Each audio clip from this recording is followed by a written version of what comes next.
अस्सलाम वालेकुम everyone, welcome back to my channel ZQ foods.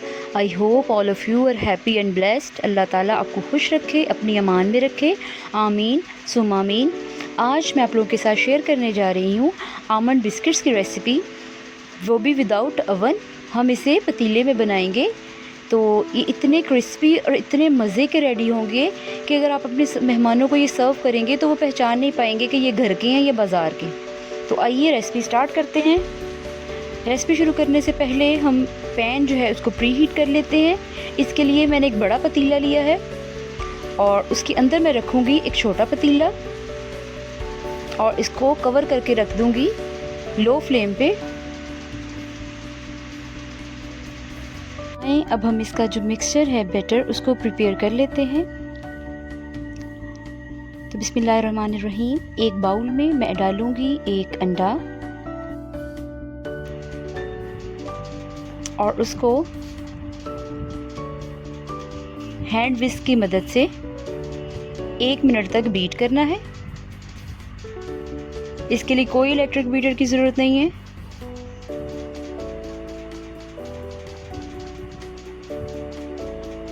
जब एग जो है वो अच्छे से बीट हो जाए तो इसके अंदर मैं ऐड करूँगी आइसिंग शुगर हाफ कप और ये है अराउंड 100 ग्राम्स।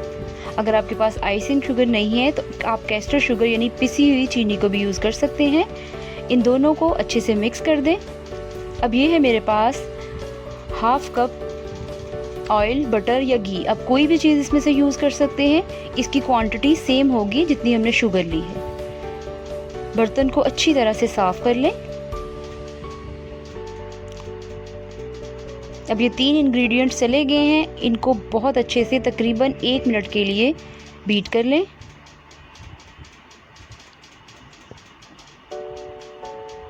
अब नेक्स्ट मैं इसमें ऐड करूंगी vanilla essence half tea spoon और इसके बाद मैं इसमें डालूंगी मैदा, जो कि मैंने लिया है 1.25 कप। ये है मेरे पास 1 कप। इस तरह की कोई भी छलनी ले लें, उसमें हमने इसको छान के डालना है। और ये है मेरे पास 1 टीस्पून बेकिंग पाउडर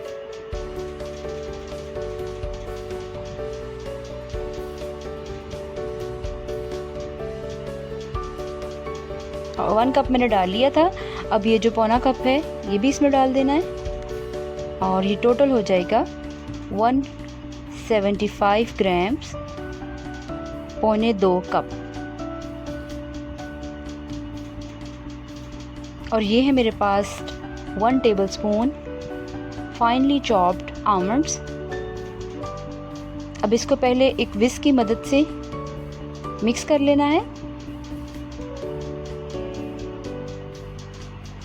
आपने हर चीज़ की क्वांटिटी बिल्कुल सेम रखनी है, कोई भी चीज़ कम या ज़्यादा नहीं करनी। तो इंशाल्लाह आपके बिस्किट्स बहुत क्रिस्पी रेडी होंगे।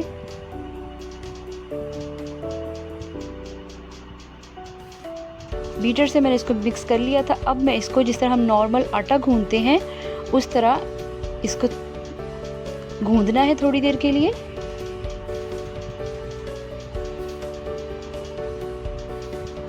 ये देखिए,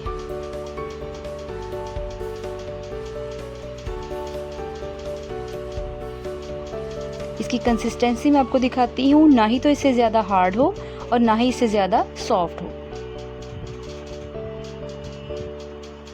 अब इसको मैं हाफ़ करूँगी। पहले हाफ़ यूज़ करते हैं हम इसको लंबाई में गोल कर लेना है और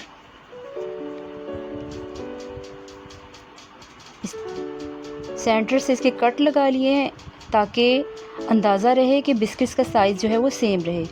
बिस्किट्स का जो साइज़ आपको चाहिए उसे थोड़ा सा कम जो है वो बिस्किट बनाना है, क्योंकि इसने बेक होने के बाद इसका साइज़ थोड़ा बड़ा हो जाएगा। ऊपर थोड़े से लगा दें आप बादाम। यहाँ पे मैं आपको एक और बनाना बताती हूँ।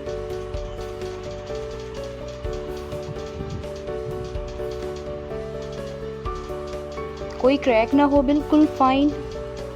उसके बाद इस तरह करके आप फोक की मदद से ऊपर डिज़ाइनिंग कर लें और इसके ऊपर बादाम लगा के हल्का सा हाथ से प्रेस कर दें।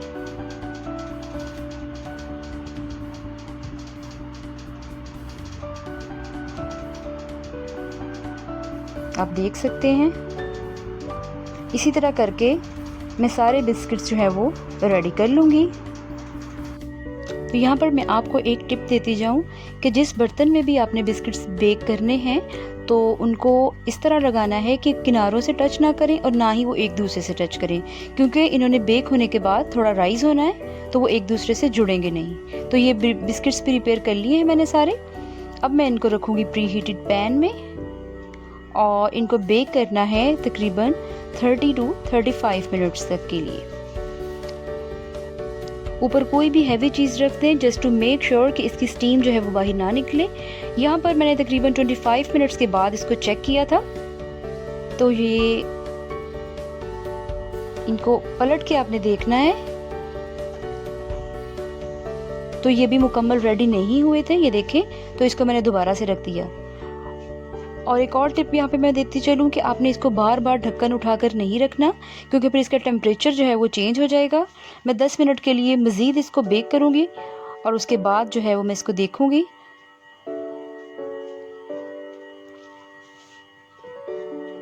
अब माशाल्लाह बिस्किट्स जो है बिल्कुल रेडी हो चुके हैं। ये देखिए, अब इसको मैं निकाल लूँगी। जो कुछ मिक्सचर मेरे पास बच गया था उनके मैंने और शेप दे दी थी बिस्किट्स को, और ये मैंने एक ढक्कन के ऊपर लगा दिया है। अब इनको भी मैं बेक कर लूँगी। बाकी बिस्किट्स जो हैं उनको फ़ौरन से ना ही तो टच करना है, इनको कुछ देर के लिए हवा में रख देना है ताकि वो बिल्कुल क्रिस्पी हो जाएं। जब ये निकलेंगे उसमें से पतीले में से तो ये थोड़े सॉफ्ट होते हैं। अब ये बिल्कुल हार्ड और क्रिस्पी हो चुके हैं। इस तरह करके आप इसको किसी भी एयर टाइट कंटेनर में रखें और नाश्ते में यूज़ करें, शाम की चाय के साथ या मेहमानों को सर्व करें, तो इंशाल्लाह कोई भी नहीं पहचान पाएगा ये घर के हैं या बाज़ार के। आई होप आपको मेरी आज की रेसिपी अच्छी लगी होगी। वीडियो अच्छी लगी है तो इसे लाइक कीजिए, सब्सक्राइब कीजिए ZQ फूड्स को और इसे अपने फ्रेंड्स और फैमिली के साथ शेयर करें ताकि आपको इस तरह की रेसिपीज़ जो हैं वो देखने को मिलती रहें। चलती हूँ इस दुआ के साथ कि अल्लाह ताला आपको अपनी अमान में रखे। अपना ढेरों ख्याल रखिएगा और मुझे दुआओं में याद रखिएगा। अल्लाह हाफिज़।